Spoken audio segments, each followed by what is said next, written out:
En agricultura es hora de Chile Público, el único programa 100% local y vecinal que llega a la vida cotidiana de las personas. El municipio es la institución más cercana a la comunidad y el encargado de resolver sus necesidades más urgentes. Chile Público, un programa realmente descentralizado. Conduce Jorge Andrés Pomar.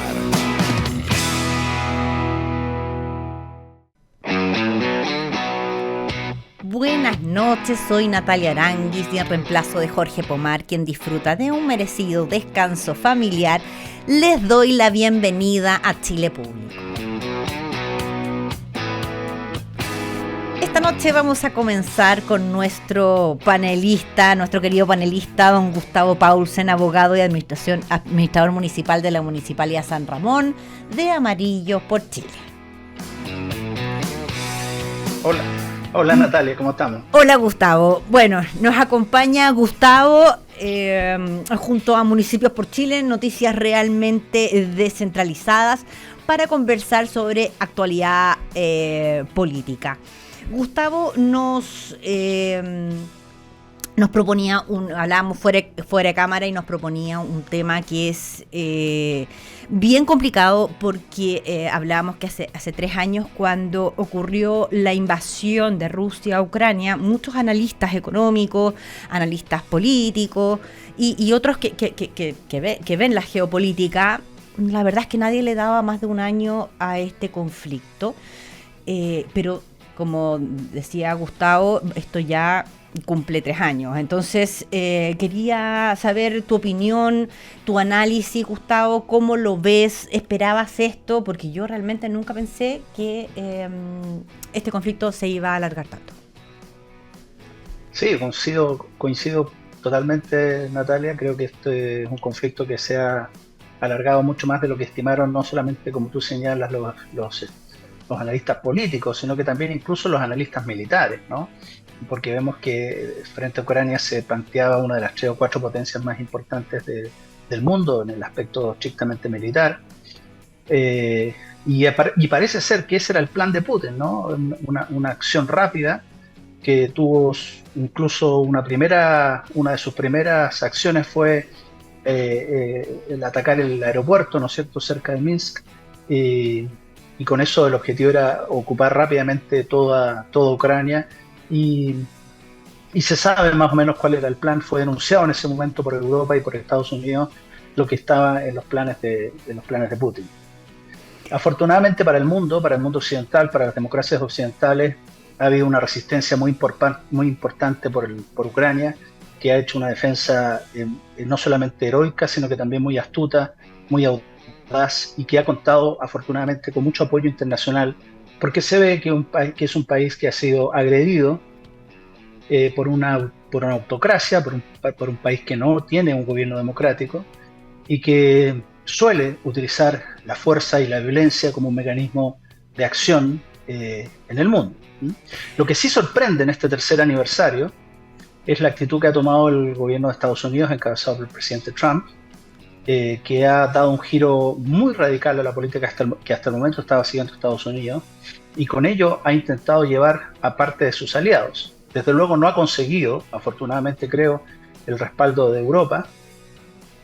Es que el respaldo de Europa es muy complicado, porque al final del día tienen a Rusia ahí mismo, y eso significa que hoy puede ser Ucrania, mañana puede ser algún miembro de la OTAN. Hoy en día el área bajo control ruso alcanza más de 100.000 kilómetros cuadrados, que es más del 18% del territorio ucraniano. ¿Qué crees tú con esta posición de Trump que va a pasar con esto? O sea, ¿qué parte del territorio va a terminar anexándose Vladimir Putin? Y si Zelensky va a terminar al final tirando la toalla, ¿o no? Claro, bueno, veo difícil que Zelensky tire la toalla hasta el momento, como lo hemos visto, y además no solamente se requiere la voluntad de él, sino que también del Parlamento ucraniano y de la población ucraniana, que se siente naturalmente muy frustrada y muy entristecida, como dicen todos los reportajes, respecto de lo que está ocurriendo.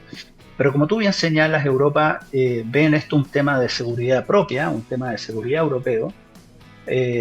Quizás se ha sido débil, se ha sido negligente en los últimos años anteriores a la guerra Europa no supo actuar con la suficiente entereza ni con la suficiente fuerza para enfrentar este fenómeno que estaba naturalmente en ciernes en Rusia, y ahora se pagan las consecuencias de aquello. Pero sí se ha visto una actitud muy decidida que espero que se materialice prontamente para avanzar efectivamente hacia un proceso de paz, pero esta vez un proceso de paz que no se realice a costa de la democracia, de la libertad y del territorio ucraniano. Eso parece ser bastante importante para el triunfo de los valores de la libertad y de la democracia que hoy día se defienden en Occidente y que representan hoy día los países europeos y que no representa, por cierto, este régimen autoritario que hoy día gobierna Rusia. Sobre la posición de Trump respecto a poner al final del día en bandeja de plata a Ucrania sobre Rusia, la posición que él tiene frente a la Franja de Gaza, ¿crees que también va a ser distintiva? O sea, ¿va a ser el cambio con el problema geopolítico que tiene Israel con Hamas? Bueno, en este caso estamos entre un conflicto muy distinto, pero donde también Estados Unidos puede cumplir un rol esencial para asegurar no solo la paz, sino que también, ojalá, un proceso de avance hacia la construcción de una situación de mayor seguridad, tanto para Israel como para todos los países del Oriente Medio, y que sabemos están inmersos en un punto de alto conflicto entre los grandes bloques a nivel mundial. Yo creo que aquí Estados Unidos cumple un rol clave y desde luego me parece también bastante razonable que cuenten con un respaldo importante a Israel. Son países aliados. Israel es la única democracia que existe en esa región, pero tampoco uno puede presumir que Estados Unidos puede hacerlo todo, y menos ocupar territorios que no le pertenecen y que, como se ha dicho, podrían incluso significar la administración de la Franja de Gaza por parte de Estados Unidos. Me parece que es una solución que todavía no calza plenamente con establecer un proceso de largo plazo para traer paz a la región. Una región que no ha tenido paz nunca, la verdad. Sí, pero que ha visto agudizados sus conflictos precisamente por la influencia de Irán. Por eso parece tan contradictorio la actitud de Estados Unidos, que ha dado su apoyo en forma muy explícita, en el caso de Rusia, a un aliado de Irán como es Rusia, y también en nuestro continente. No olvidemos que Venezuela, bajo el régimen de Maduro, ha establecido lazos muy estrechos con Irán. Entonces no parece lógico lo que también ocurrió esta semana, que fue que el negociador de Trump con Venezuela anunció que no había interés por parte del gobierno de Estados Unidos en cambiar el régimen de Maduro. Me parece que estas últimas actuaciones del presidente Trump son muy, muy inconsistentes, muy incoherentes con lo que ha sido la tradición democrática de Estados Unidos, y en particular con América Latina son absolutamente irresponsables, y nos abandonan en la defensa de la democracia que muchos países quieren hacer en este continente. Volvamos un poco al territorio nacional, porque esta semana supimos de la reunión que tuvo el ministro de Vivienda, Carlos Montes, con el alcalde de San Antonio, Don Omar Vera, con Ricardo Posada, Esteban Solari, que son los propietarios de la tierra donde tenemos la mega toma de San Antonio y donde se supone que la próxima semana debiesen ser desalojados todos, pero llegaron a un acuerdo, un preacuerdo de traspaso probablemente del inmueble, y que evitaría el desalojo que estaba para el 27, creo que, pero a fines de febrero más o menos estaba destinado este desalojo, con lo cual era muy complicado porque el tamaño era gigante, y por lo que decían los medios de comunicación, no había carabineros ni fuerza pública para poder desalojar todo este paño, y lo que se estaba buscando era una venta hacia las cooperativas o hacia el Estado. Entonces, el acuerdo que más o menos pospone esto, y es un preacuerdo, por supuesto, ¿crees tú, Gustavo, que esta forma de operar es justamente la que necesita, o hay que ser pragmático y la verdad es que era lo que había que hacer porque no se podía hacer otra cosa, digamos, no había otra solución donde poner a todas estas personas que eran miles de familias con niños, con mujeres embarazadas, y no había una solución dentro del municipio ni tampoco del Estado, digamos, el Ejecutivo, para estas personas que tenían que salir de esta toma. ¿Cuál es tu opinión sobre el tema? Bueno, opino que la política naturalmente debe contemplar un aspecto pragmático. En la política se trata de solucionar los problemas, no de hacer ideología. Hemos caído a veces en extremos por querer que las ideas se adapten a la realidad y no que la realidad, que la realidad se adapte a las ideas y no las ideas a la realidad. Pero siempre hay que tener en cuenta que cada vez que uno realiza una acción sienta un precedente.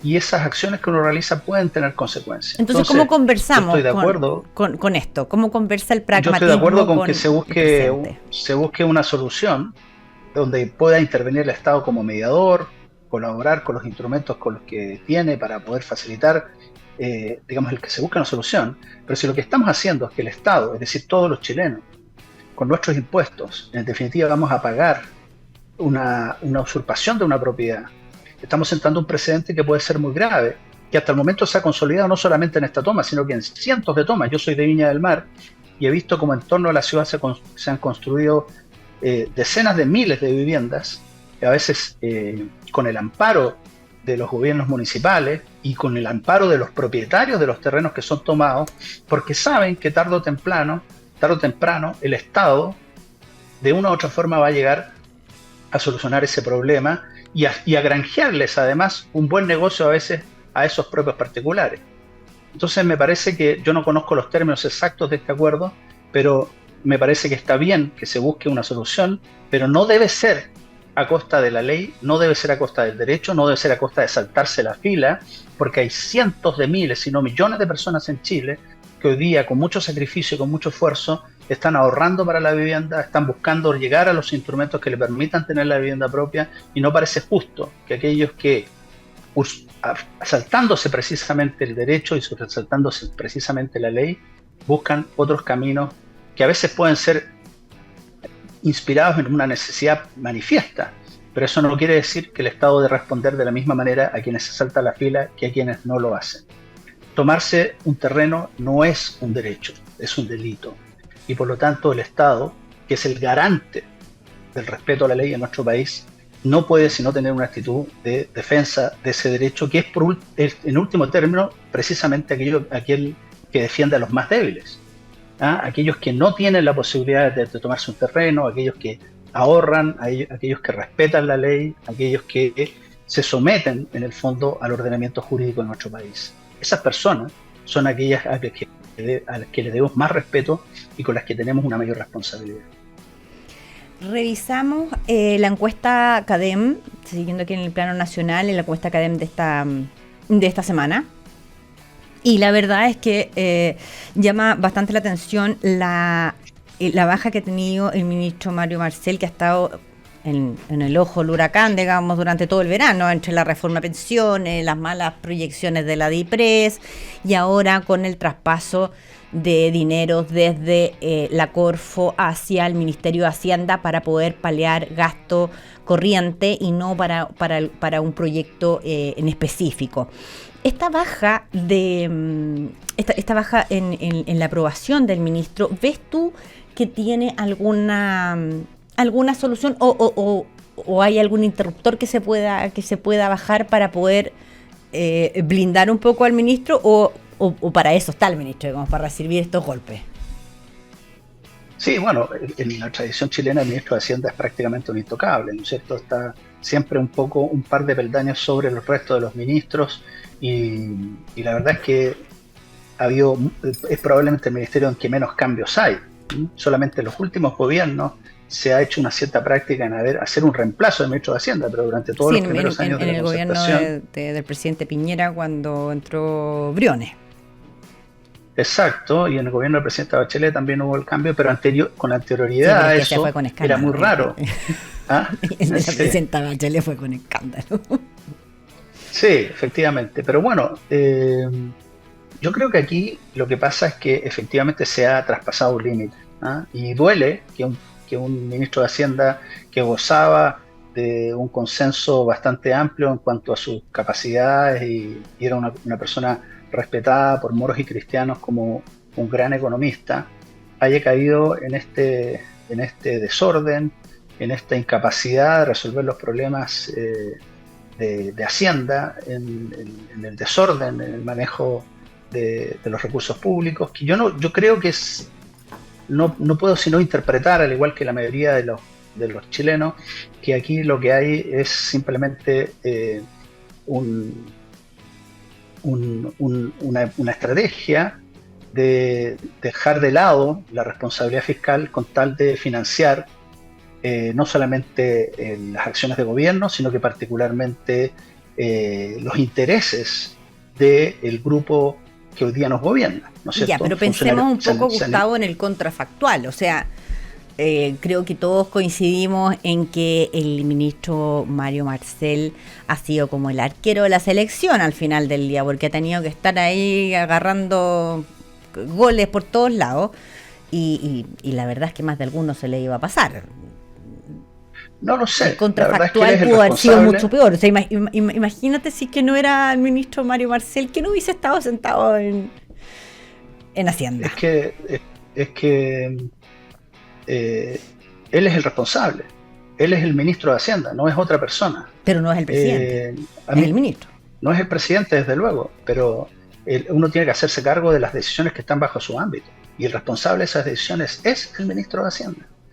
Y por lo tanto, decir, como decía la columna de Cavallo, ¿no es cierto?, este fin de semana, que eventualmente cuando escriba sus memorias se va a saber todo lo que hizo para que esto no ocurriera. Sí, fue duro, bueno,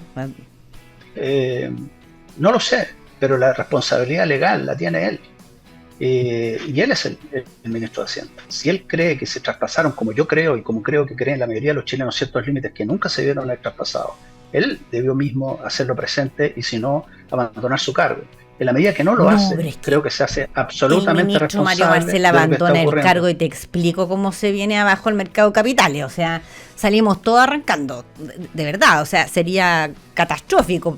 Como hablábamos recién del pragmatismo en el tema de la toma, hay que ser pragmático. Si no está Mario y llega cualquier solcito, digamos, al Ministerio de Hacienda, ahí cerramos por fuera. Yo creo que ha sido un ministro de Hacienda que no ha tenido la capacidad de liderar el proceso que le correspondía hacer, de mantener la responsabilidad fiscal, que es la principal tarea que tiene que cumplir. Ha gastado más plata de la que hemos ganado, ha tenido que recurrir, como tú señalaste, a los fondos de Corfo y a otros fondos para pagar gasto corriente, y además con el objetivo de financiar gastos que son absolutamente superfluos, y no se ha hecho cargo de enfrentar los gastos que sí efectivamente se realizan de modo totalmente irresponsable en el Estado. No solamente por parte de este gobierno, probablemente hay problemas de gasto que se arrastran por muchos gobiernos y no hemos sido capaces de enfrentar. Pero a la hora de los que hubo, a la hora cuando ya no nos queda plata, digamos, en la billetera, el recurrir a esta artimaña y no ser capaz de apretar las tuercas donde hay que apretarlas, me parece a mí que ha sido una acción irresponsable de la cual el ministro de Hacienda es el responsable, aunque nosotros sepamos que al interior del gobierno puede haber una lucha, puede haber distintas opiniones, pero en lo concreto los resultados son los que son y esos hablan de un desorden fiscal, de una mala administración, de una gestión deficiente en Hacienda y eso es lo que hay. No me parece nosotros que debamos empezar a justificar esas acciones porque en el pasado, el ministro de Hacienda tuvo una opinión diversa o fue extremadamente responsable cuando fue presidente del Banco Central respecto del manejo de los recursos públicos. Hoy día lo que estamos viendo es una acción que perjudica al país, que lo pone en una situación de riesgo. Ojalá que no tengamos que enfrentar una crisis por alguna circunstancia externa o imprevista y deja desde luego al próximo gobierno, sea cual sea su signo, con las arcas vacías y con la necesidad de hacer un ajuste que naturalmente no va a pagar este gobierno. Bueno, esperemos que todos los candidatos a las elecciones de este año vengan con un plan de de reducción del gasto fiscal que realmente lo pueden hacer, o sea, y que sea que lo podamos ver, porque es muy fácil decir bajemos el gasto público, pero a ver, chiquillos, ¿dónde lo vamos a bajar? ¿Qué ministerio vamos a cerrar? ¿Cuántas personas vamos a sacar?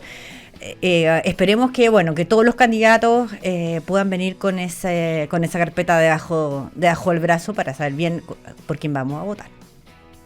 Por supuesto, pero va a ser tremendamente difícil y como tú señalas, las palabras son fáciles de emitir, pero difíciles de cumplir. Por lo tanto, para hacer esto bien, se va a requerir en el futuro, sea cual sea, como te digo, el próximo gobierno, se va a requerir un acuerdo nacional, un acuerdo amplio para poder soportar el costo político que indudablemente va a tener que tener este ajuste. Sí, es cosa de ver lo que pasa con Milei. Bueno, nos vamos, Gustavo. Muchísimas gracias por estar con nosotros todas las semanas. Siempre es un encanto hablar contigo. Muy, muy buena el análisis político que siempre hace Gustavo Paulsen de Amarillos por Chile. Nos vamos entonces con Municipios por Chile, noticias realmente descentralizadas. www.municipios-por-chile.cl, el único diario digital de noticias 100% locales y 100% municipales. A comerciales y nos vemos en un ratito más. En agricultura es Chile Público, un programa realmente descentralizado con Jorge Andrés Pomar.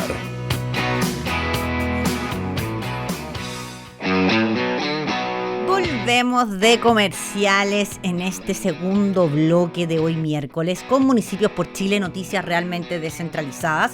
Escúchanos en nuestras redes sociales, Copiapó 101.3 FM, Puerto Montt 96.9 FM y Punta Arenas 98.7 FM. Escríbenos a nuestro WhatsApp cualquier pregunta que tengas sobre nuestras conversaciones o si quieres compartir con nosotros algo en el más 569-8868-4923.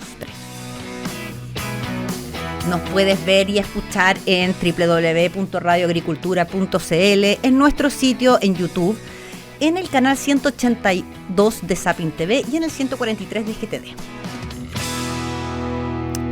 Hoy vamos a hablar de un tema que es importante, probablemente no está dentro de la contingencia, pero es un tema que lo escuchamos cada día en los medios de comunicación, que es el tema de la inteligencia artificial. Y lo que queremos hacer nosotros hoy es llevar el tema de la inteligencia artificial a la práctica. O sea, decir, ok, ¿para qué sirve esto? No quiero que me hable aquí el chiquillo de 25 años sobre las criptomonedas. No, vamos a llevar ¿para qué la inteligencia artificial? ¿Para qué me sirve si soy una pyme? Y para esta discusión estamos hoy con don David Díaz, que es ingeniero comercial y máster en finanzas y doctor en Business Administration de la Universidad de Manchester, que es especialista en temas de inteligencia artificial. Él es investigador y profesor asociado de la Facultad de Economía y Negocios de la Universidad de Chile y sus investigaciones se dirigen al campo de la inteligencia de negocios e inteligencia artificial. Hola David. Hola Natalia, mucho gusto, feliz de estar aquí y poder conversar de estos temas acá con la gente y tratar de aplicarlo, va a hacer la bajada y lo que más podamos. Muchas gracias David por acompañarnos. Y por el lado de la industria tenemos a don Ignacio Baybarriaga, ingeniero comercial, exgerente de mercado de Expedia Group, director de ventas globales de la cadena hotelera Celina y actualmente representante de Data Robot en Chile. Hola Ignacio. Hola, ¿qué tal? Gracias por recibirme. No, muchas gracias a ustedes por venir.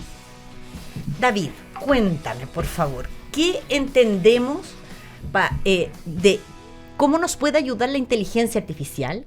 ¿Qué es la inteligencia artificial y cómo la podemos llevar a cabo para poder aumentar la productividad en las pymes? ¿Cómo nos puede ayudar la inteligencia artificial, aparte de lo que estamos viendo que el chat... que la pelea entre Microsoft, entre Google, que unos usan BART, que se llama Gemini, creo que sí, ahora. Hay por eso, además que toda la semana cambia el panorama. A ver, partiendo por la primera pregunta, ¿qué es la inteligencia artificial? Como la definición así bien clásica es como el área de la ciencia de la computación que intenta que los computadores realicen tareas que antes solo los humanos podían hacer. Diría que esa es como una definición Entonces, no sé, pues antiguamente uno decía, los computadores no juegan ajedrez.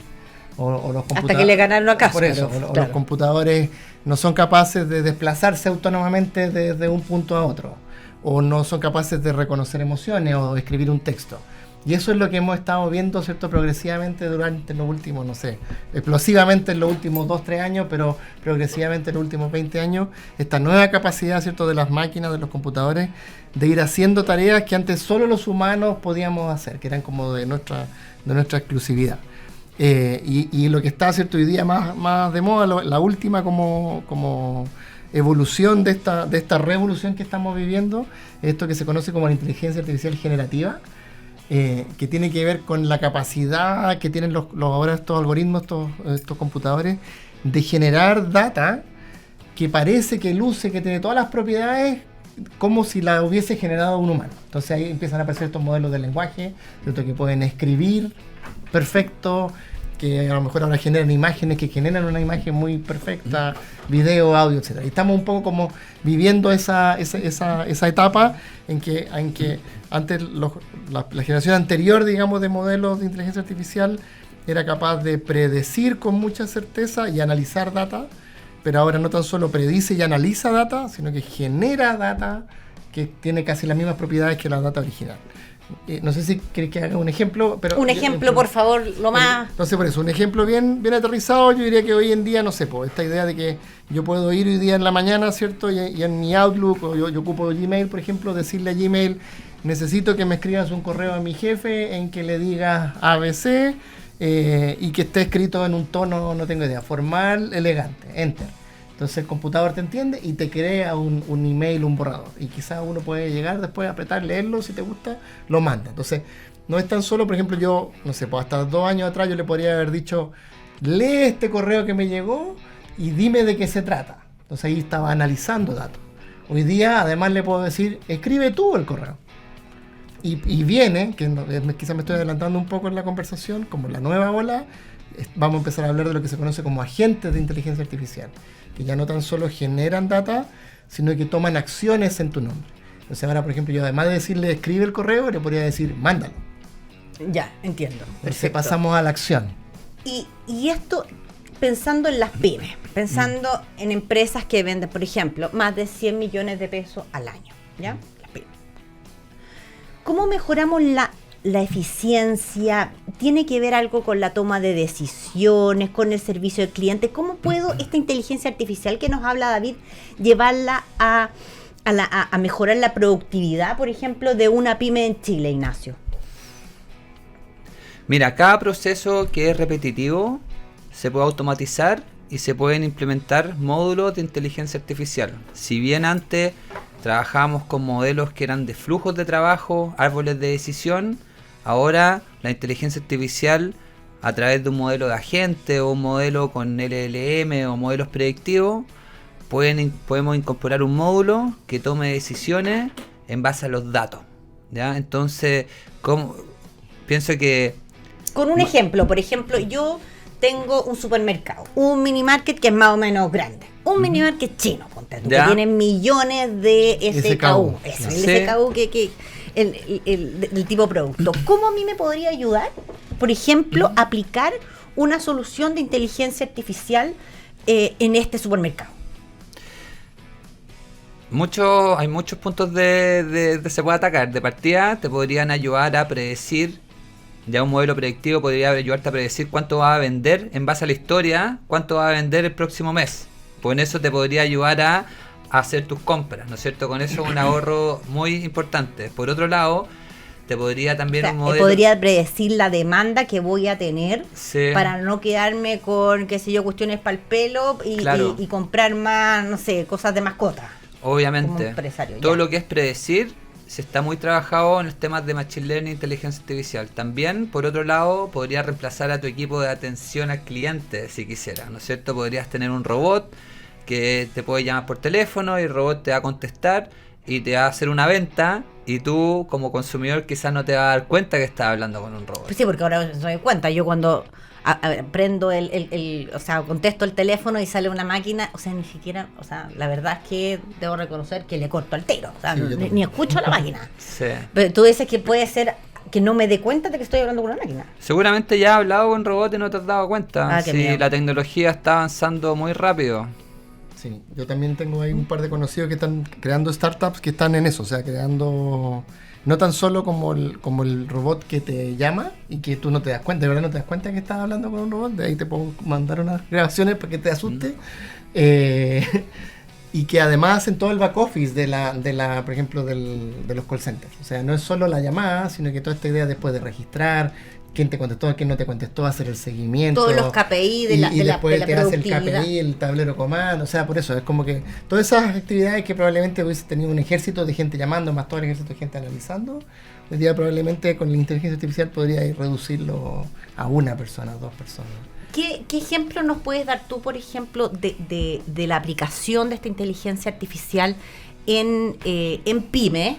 Y si es que ustedes como universidad, tú que estás en la Universidad de Chile, la FEN, están preparando a sus alumnos para estos nuevos, digamos, desafíos tecnológicos. Sí, bueno, partiendo quizás un poco como a menor escala, yo diría que hay un espacio gigantesco en todo lo que tiene que ver como con ofimática. O sea, esta idea de cómo usamos el Office, el Word, el Excel, el PowerPoint, todo eso viene hoy día, yo diría, la nueva generación de Office y sus programas relacionados, viene súper recargado y todo viene como con inteligencia artificial.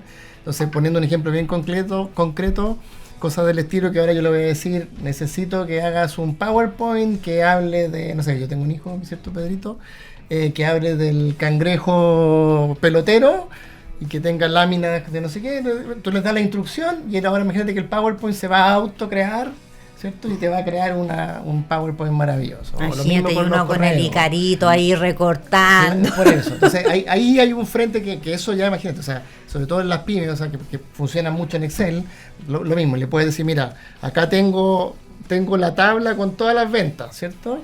Entonces ahora necesito que me haga un reporte de, no sé, pues cuánto fue lo que se vendió, cuál fue el producto que tuvo más rotación, menos rotación, en dónde tengo problemas de inventario. Y todo eso tú se lo vas a decir verbalmente y el computador automáticamente va a empezar a hacer los análisis, te va a crear los gráficos, te va a hacer conclusiones y te va a generar recomendaciones. O sea, ahí tenía así una bajada bien específica y yo creo que ese campo ya toca mucho. Y eso ustedes lo ven con sus alumnos, digamos, y los preparan para Yo diría que estamos en una transición, en el sentido de que bueno, todos sabemos que la inteligencia artificial es muy importante. Quiero contestar que sí lo estamos preparando, pero yo creo que estamos en una etapa quizás de preparando a los preparadores. Hay que enseñarle también a los profes a enseñar con inteligencia artificial, a hacer tareas sabiendo que el alumno ahora va a tener ese tipo de herramientas. Ahora, de que se nota, se nota. A mí me han llegado claro. Y es como, viejo, le voy a estar puesto un poquitito de cariño al prom. Pero por eso, depende mucho, que un poco algo conversábamos también justo antes de que empezara la entrevista, de que al final el humano, sí, al final esto siempre es una herramienta. Y entonces si el humano sabe sacarle más provecho a la herramienta, lo va a hacer mucho mejor. O sea, por ejemplo, el mismo alumno que usa la herramienta para hacer la tarea versus uno que se dedica y estudia antes y le pide de manera mejor a esa herramienta, probablemente igual va a entregar una tarea mejor. A eso no sé si se entiende lo que quiero explicar. O sea, el humano igual hace una diferencia. Quizás lo entretenido, lo novedoso es que ahora a todos nos sube un peldaño. O sea, probablemente... no vamos a ser reemplazados, sino que vamos a poder hacer mejor nuestro trabajo. Claro, y probablemente, no sé, por la tarea más mala, ahora ya no va a ser tan mala, ¿cierto? Pero probablemente la tarea más buena, ahora va a ser mucho mejor, porque el que la hizo sabiendo sacarle provecho a la herramienta, le va a sacar un delta. Es decir, productividad 100%. Aumenta muchísimo, debería aumentar muchísimo la productividad en muchos ámbitos. Ignacio, ustedes con esta inteligencia artificial, digamos, que trabaja con las empresas privadas, digamos, me gustaría saber un ejemplo de lo que ustedes han hecho, ponte tú, en el tema de la agricultura. O sea, ya que estamos en la radio agricultura, ¿cómo puedo yo, desde el agro, usar esta mayor productividad en mis procesos? Ah, perfecto. Sí, justamente estamos trabajando con los temas de irrigación. ¿Ya? Irrigación con inteligencia artificial. Entonces, ¿cómo es eso? Primero se puede determinar el consumo óptimo que va a usar la planta, entonces con eso podemos ajustar desde cuánta agua regar, que sea el óptimo, ¿no es cierto? Ajustar los fertilizantes que van a ir dentro que se van a aplicar, las aplicaciones.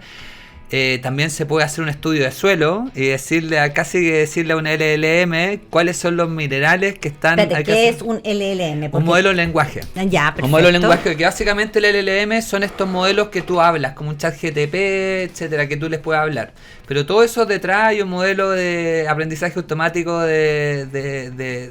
hay modelos de algoritmos, etcétera.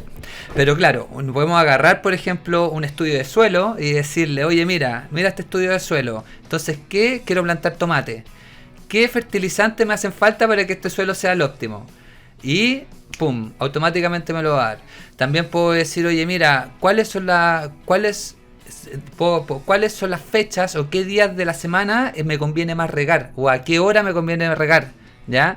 Y ahí podemos ver a qué hora el agua es más barata, a qué hora va a haber menos sol, ¿no es cierto? Se pueden aplicar a muchos estudios que a la larga, o sea, cómo optimizar tus recursos de electricidad, ¿ya? Porque tú tienes que optimizar las bombas de agua que vayan y la electricidad se gasta mucho. Entonces, con estas herramientas que estamos desarrollando, se ven ahorros significativos en el tema agro, ¿ya? Y ahí podemos entrar por un loop que podemos especificar cada característica de cada cultivo. Por ejemplo, los cherries que van a necesitar una cosa, o quizás las manzanas van a necesitar otra, pero el tema del agro es muy poderoso. De hecho, ahora también se usan drones con inteligencia artificial para hacer las aplicaciones de los fertilizantes. ¿Okay? ¿Y eso se usa en Chile? Se usa en Chile, estamos hablando de Estados Unidos? No, se usa en Chile.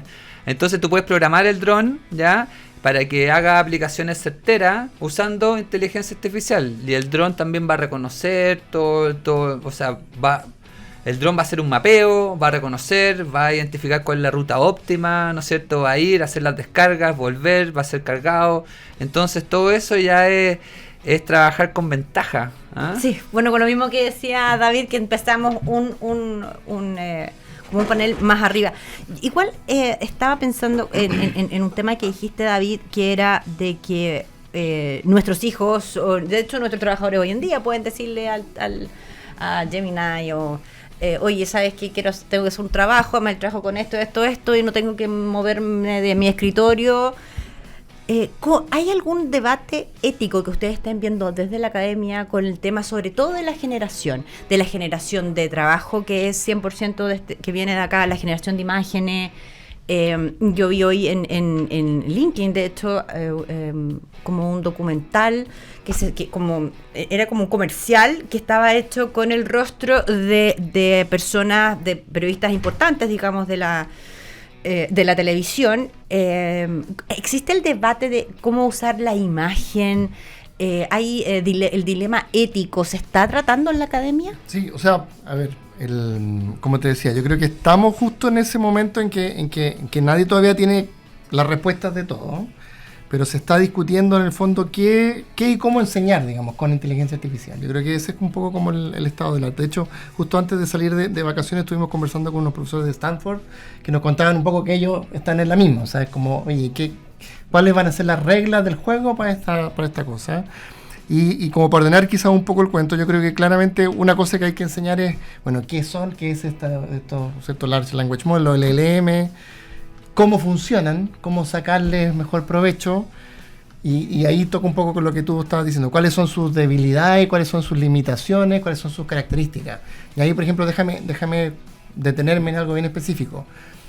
Por ejemplo, no hay que perder de vista que todos estos modelos básicamente aprenden en base a los datos que yo les muestro, ¿cierto? Entonces, hay en estas grandes empresas que generan estos modelos como OpenAI, ¿cierto?, que genera ChatGPT, Google, que tiene Gemini, y justo que ahora empezaron a salir tan de moda estos modelos chinos, ¿cierto?, el DeepSeek, ¿cómo se llama el otro? El Qwen de Alibaba, ¿ya? Que en el fondo hay una línea editorial detrás. O sea, los datos que yo le paso a la máquina para que aprenda, han sido también curados, han sido filtrados. Claro, porque si tú le preguntas sobre la historia de China, uno te contesta otra cosa. Exactamente, y entonces el de Estados otra... Unidos te dice que Trump es maravilloso y el de China te dice que... Entonces, por ejemplo, eso es una característica / debilidad, decisión de diseño de cómo es el modelo. Entonces, eso el usuario tiene que saberlo, que tú estás interactuando con un modelo que tiene ciertas características y que a lo mejor no te va a contestar aquí, no te va a contestar allá. Y no son perfectos, son probabilísticos, entonces siempre tratan de contestar lo más probable que tienen en su mini base de datos, pero a veces eso más probable no tiene nada que ver con la lógica de cómo se resuelve un problema, etcétera. Entonces yo creo que ahí hay, por eso, ordenando un poco, es como qué son, cómo usarlo y cuáles son las características. Y ahí viene un poco ese debate de bueno, dentro de sus limitaciones, que a lo mejor van a citar y esa cita es una mentira, o sea, no existe, creó algo que no existe, las famosas alucinaciones. Entonces, yo creo que un poco lo que, solo para terminar... O sea, para que nuestros radio escuchan no entiendan, las alucinaciones son el chamullo. Chamullo, claro. Cuando la inteligencia artificial te chamulla, y uno no puede no darse cuenta, sobre todo cuando uno es ignorante. Cuando no estudiaste, no te das cuenta. Cuando tú eres ignorante del tema que le estás preguntando, te puede estar chamullando y tú no tienes idea. Entonces, pero al revés, si tú eres experto en el tema y tú te das cuenta que te empieza a chamullar, bueno, lo puedes guiar y el modelo comienza a responder mejor. Pero, perdón, entonces lo que quería decir es que en esas limitaciones, yo creo que hay algo que es fundamental, que es para todo, no solo para esto, es el pensamiento crítico. O sea, ponerse siempre en el caso, ¿me estará chamullando? ¿Será verdad? Voy a chequear voy a doble chequear lo que voy a revisar. Eso da para un programa entero, porque cómo nosotros hacemos que nuestros estudiantes, tanto desde en el ámbito escolar como en el ámbito universitario, tengan pensamiento crítico, porque están acostumbrados a la inmediatez de las redes sociales, a todo, entonces como ellos le pueden hacer caso a una noticia falsa, o sea, pero imagínate porque no tienen el típico caso de que el profe te da una tarea y el alumna va, mete el enunciado, le dice resuelve la tarea y la agarra y la entrega. Y eso estoy seguro que ya está pasando a escala nacional, mundial. Sí, en una clase, fíjate que alguien me entregó y ni siquiera la leen. Entonces, y a veces son cosas obvias que entonces ahí voy, que no es solo agarrar algo que llega así como prehecho, sino que hay que leerlo, revisarlo, criticarlo. Y perdón, pero en temas de educación, ¿tú has visto o has desarrollado, Ignacio, alguna herramienta que ayude? Porque claramente esto es el futuro de la educación. ¿Cómo hacemos para que esto ayude a tener mejores estudiantes y que no tengamos simplemente chicos que se van a hacer prom en una inteligencia artificial? O sea, que no tengan pensamiento crítico. ¿Cómo hacemos de que las neuronas sigan haciendo sinapsis en el cerebro de los chiquillos? En el tema de educación, ponte tú con DataMate y junto con nuestros partners de RIQ, estamos trabajando en temas de racks, que significan entregarle la memoria a los robotitos, ¿verdad? Entonces, ¿qué es lo que pasa? Que vemos, los racks son como un robot, está compuesto por el LLM, que es como la materia gris, el procesamiento, después viene la memoria, que es la información que tú tienes que tenga, para que chamulle menos. Perfecto. Tiene que tener los racks, ¿ok? Y después las acciones. Entonces, ¿qué es lo que estamos haciendo? Vemos que quizá ahora ya estamos con gente que tiene acceso a toda la información del mundo desde su celular. A mí me hubiera encantado tenerlo en la universidad, ¿ok? Pero ahora ellos pueden acceder a esta información. Entonces, ¿qué es lo que hacemos? Podemos ajustar esta memoria con la data que sea específica en el caso de, no sé, por los temas que estamos viendo, qué pasaría en un accidente en una minera, por ejemplo. ¿Ok? Entonces le podemos cargar estrictamente todos los manuales de seguridad, todos los manuales de etcétera. Entonces, en el caso que haya algún accidente, ya que no sepa qué pasó, puede llegar y meterse desde su celular, WhatsApp, preguntar, oye, pinché neumático, estoy en la curva tanto, ¿ya? Y de esa forma el robot te va a responder en base al conocimiento específico que tú le entregaste. Y con eso uno elimina un poco las alucinaciones o los chamullos. Y de esa forma tú crees que podemos implementar esto en el tema educacional, con una memoria muchísimo más... Claro, es que mientras más amplio... que correcta, profunda y amplia. Mientras más amplio es el tema, el robot va a alucinar más, porque piensa que estos son, no sé, pues un ChatGPT o un Gemini, están entrenados con toda la data del mundo. O sea, ahí está el cuello de botellas que no tienen más data, están empezando a inventar data sintética datas que ellos inventan, ¿ok? Entonces, si es muy amplia la pregunta, tienes acceso a todo, esto va a chamullar. O sea, hay que hacer hay que hacer soluciones específicas para temas determinados. Por no ejemplo, hemos creado un robot que es específico en un motor que trabaja en una chancadora, por ejemplo. Minería. Entonces, por ejemplo, Perfecto. Entonces, o si no, esta solución específica en caso de accidentes laborales, ¿ya? Pero está entrenado solamente con la data que tiene en ese que le dimos nosotros. Entonces, de esa forma hay menos probabilidades de que el robot alucine porque está restringido a un universo de data que es el que nosotros le entregamos. Y eso después lo pulimos con mejores prompts, que básicamente el prompt es como la orden que yo le doy al robot para que trabaje. Yo estuve mirando de que hay una certificación en Business Analytics donde David es el director, que es como un joint venture entre la Universidad de Chile y el MIT. Uh-huh. Cuéntame cómo estas herramientas que habla Ignacio, de que de cómo él las prepara y las produce, cómo esta certificación lleva a los profesionales hoy en día a poder pensar de esa forma, decir, sabes que tengo este motor en esta correa chancadora, y la verdad es que es justamente la inteligencia artificial lo que me va a ayudar a tener esta solución, y no de repente contratar a un ingeniero, por ejemplo, sino que es algo muy puntual. Sí. O sea, yo creo que quizás también hay que partir al revés, o sea, con esta idea de que cuando uno sabe usar un martillo todo tiene cara de clavo. Entonces yo creo que está muy de moda esto de meter la inteligencia artificial a todo, y quizá una de las primeras cosas que tiene que tener claro un líder, ¿cierto? Un gerente, es que no se mata una mosca con un misil. ¿Dónde tiene sentido hacer algo que tenga que ver con automatización, inteligencia artificial, y dónde no? Yo creo que eso es algo que hay que aprender, y que además, como esto se mueve tan rápido, además va cambiando mucho. Entonces también un poco tener esta capacidad de ir viendo dónde, qué es lo nuevo, qué es lo no. Yo creo que eso es una de las primeras cosas que... Ignacio me contaba sobre el tema de los dolores. Saber, el dueño de la empresa, el que le duele el bolsillo, el que sabe cuál es el dolor que tiene, y de repente ser muy detallista en eso. Por eso, yo creo que eso es algo que es clave enseñar. Y después, bueno, si ya estamos en el ámbito de los problemas que tiene sentido resolver con la inteligencia artificial, esta idea de, por ejemplo, cuáles son las limitaciones. Entonces, como dice Ignacio, quizás un poco para que entiendan los auditores, hoy día... por ejemplo, ChatGPT o Gemini, estos modelos grandes, se conocen, nosotros le llamamos como modelos fundacionales. Déjame explicar eso un poquito. Entonces, ¿qué es un modelo fundacional? Es básicamente un modelo, un algoritmo, ¿cierto? Un computador que estuvo masticando datos por literalmente 6 meses en miles de computadores que procesaron esa data, y al cabo de ese proceso gigante dicen, terminé, como que ya me aprendí todo lo que había en internet, entonces ya sé hablar, ¿cierto? Sé generar texto, sé generar imágenes, lo que sea que haga ese modelo en particular. Entonces yo puedo agarrar este modelo, por ejemplo, ChatGPT o Gemini o Cloud o cualquiera, y puedo empezar a interactuar con él, ¿cierto? Esa es como la primera manera en que yo converso con estos modelos hoy día de inteligencia artificial generativa. Pero como bien decía Ignacio, bueno, pero ese modelo tuvo por 6 meses trabajando, pero a lo mejor no tuvo acceso a los manuales de mi minera, a mis SKUs de mi supermercado. Entonces yo le digo a ese modelo, ¿cuál fue el producto más vendido en mi supermercado chino la semana pasada? No va a tener idea porque no tuvo acceso a esa data. Entiendo. No tuvo acceso a esa data. Sabe mucho de todo lo demás, es un modelo generalista, pero no tiene idea de algo específico, ¿cierto? De cuál es mi protocolo de no sé qué cosa, ¿ya? Entonces ahí hay una característica / debilidad. O sea, si tú le haces una pregunta grande, genérica, la va a entender, pero si yo le hago alguna pregunta específica a mi negocio, no tiene idea porque no conoció esos datos.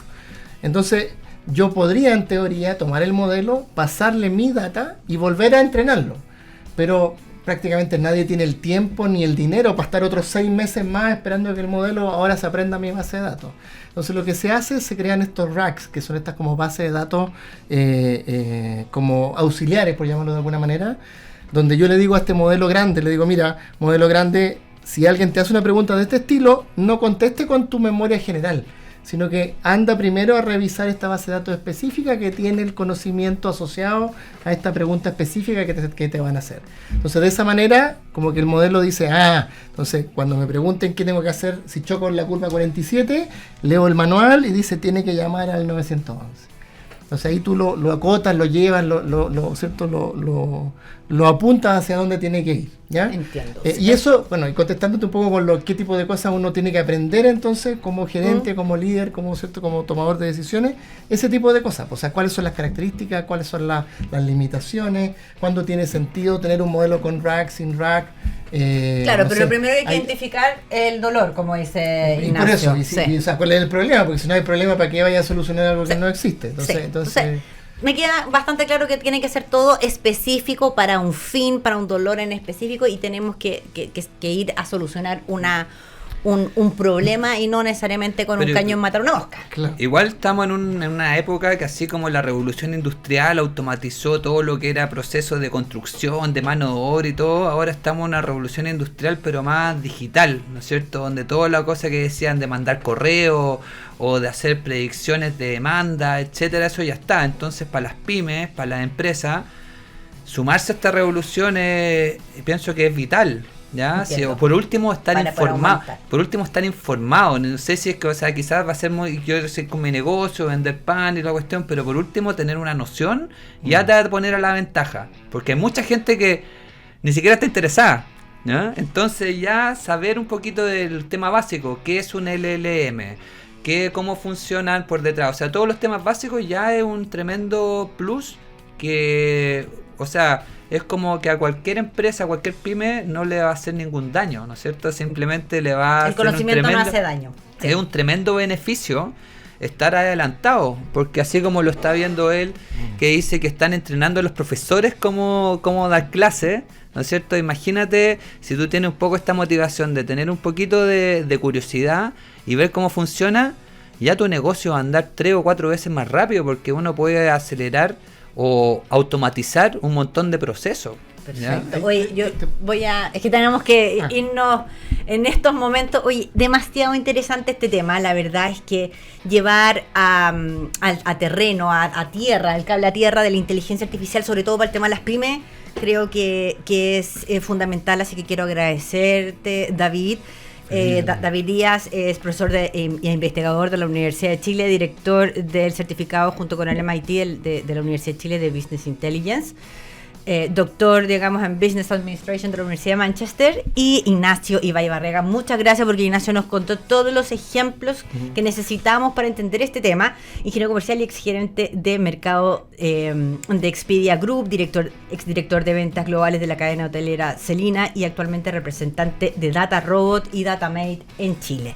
Muchas gracias por habernos acompañado hoy junto con Municipios por Chile, noticias realmente descentralizadas. Descarga la app de Radio Agricultura y podrás escuchar este y todos nuestros programas desde cualquier parte de Chile y el mundo. Nos vamos, terminamos por hoy. Muchas gracias, Lucho, como siempre.